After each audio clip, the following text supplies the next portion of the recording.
chaotic melee of ship and sword unfolded in Bolsterley over the past season, so much so normal, that the exact circumstances around the battle are anything but typical. As the Liberty's Fist attempted to hold the line at the Bolsterley and Woods River waters once again, they found a foe more interested in fleeing and whaling than pitched battles. Scrambles by both sides to pull the other into conflict were clumsily effective. When all is said and done, the Lon fleet has emerged victorious over a mess of a campaign, through no real fault of their own. But what emerges from the fallout is of far greater concern. The Elsevier have fled Balfiltori, scrambling aboard ships as best they can and bound for the Cape of Bales. In their place, a Baelite army under the command of Prince Iron Morgan marches up from the south in a flurry, bringing a new banner to an old home. What if they called a war and nobody came? The battle on the rivers. While the rest of the Concord move east to Wheeland, fighting an inland war the likes of which shook the foundation of the Concord, the sailors and marines of the Liberty's Fist were the next in line of a long tradition of Concordian forces moving to Bolsterley.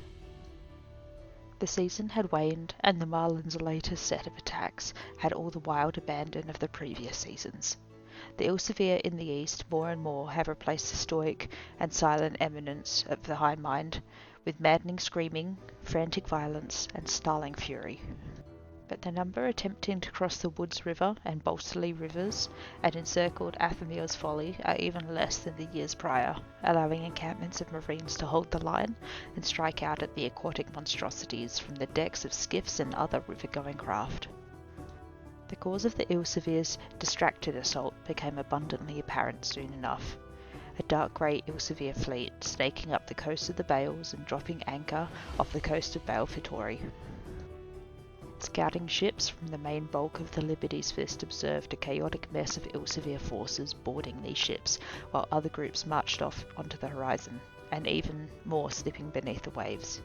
Fearful of being boarded, the Lon ships kept their distance, but it was clear for all to see that the single-minded cohesion of the Elsevier and Bolsterley had shattered. The forces that did assault the Concord were dishevelled and manic.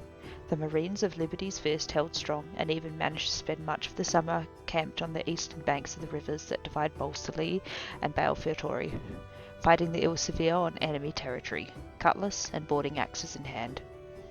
Throughout the summer, the Marines spent their nights drinking wines and ales ferried down from Jarlstead and Lon, while during the day they clash with rampant Elsevier who rampage around the field like angry toddlers.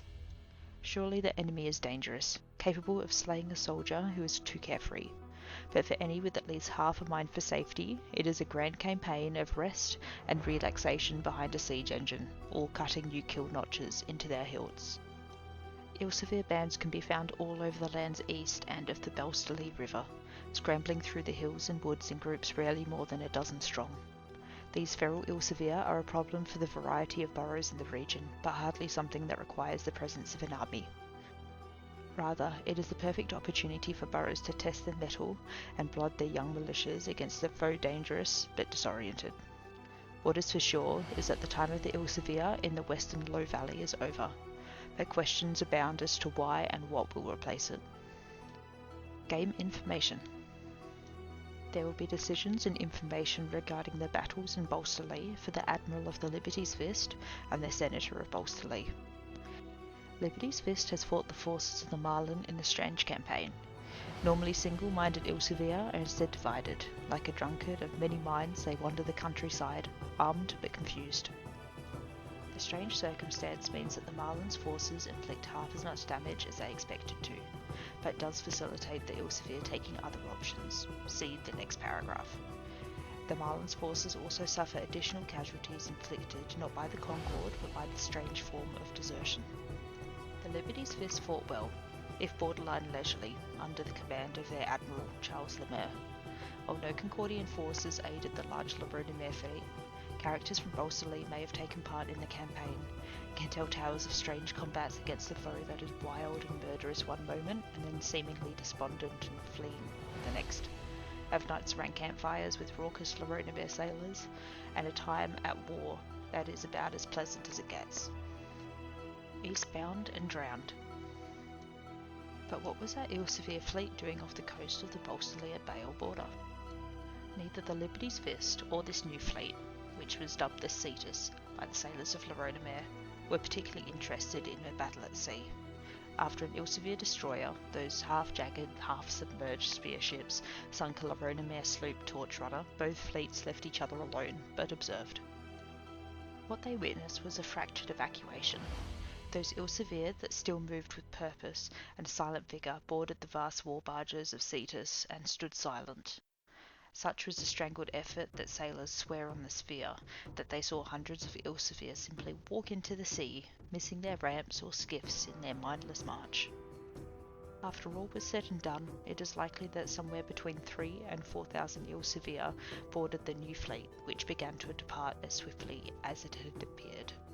The remaining troops either slain by Concordian forces, lost in the wild woods or waves of the border bales, or scrambling for an attempt to embark further down the coast. Scouting ships from the Liberty's Fist attempt to follow Cetus as far as possible. Between their keen eyes and rumour from ships attempted to pass the Cape of the Bales, rumour has placed the Cetus and its wounded cargo just over the border to the east into the Explorer's Sea. The fleet is currently anchored some distance off Andersley, but more knowledge beyond that is difficult to obtain. There are those among the Admiralty and Laronamere who believe now would be a fine time to strike at Cetus. With 2 Laronamere fleets, surely great damage could be done against the Elsevier. But as many urge caution, likely a vast bulk of booty would be lost far from home, and besides, this should be heralded as a victory, not an excuse for more costly war. Game information.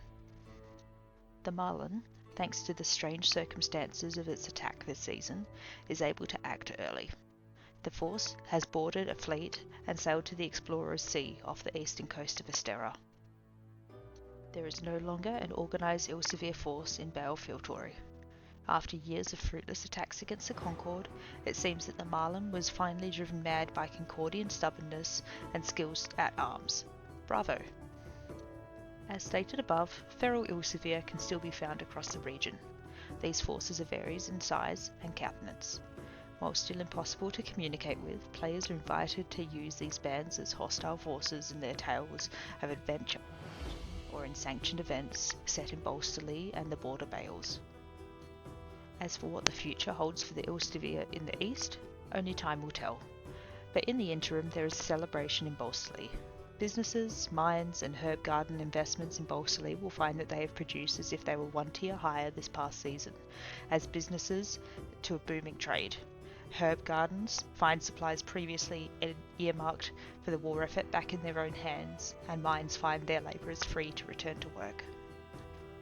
Monsters are more effective than princes.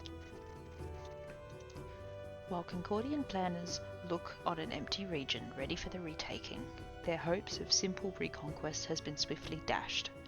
Not a fortnight since the Elsevier departed from Belfiltori, has reports come from the ships making their way up from the eastern coast of the bay of new forces moving up from the south. A considerable army of warriors has been sighted moving north from Bal-Lochra into Belfiltori, flying 2 banners. The first is the crowned white oak on a forest green of the Morgan kingship, and the other showing the red hand bleeding black on a grey backing, the personal banner of the High Prince, Iron Morgan.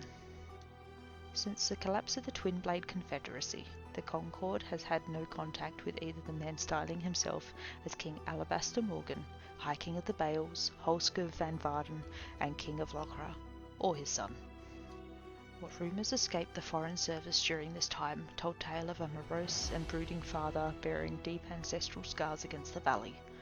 They also held rumour of a bloodthirsty son who was meant to take the world at a spear tip, a raider, commander, and killer of ill repute. While the Baelite army is not the most formidable foe the Concord has ever faced, their tactics are unknown as their past.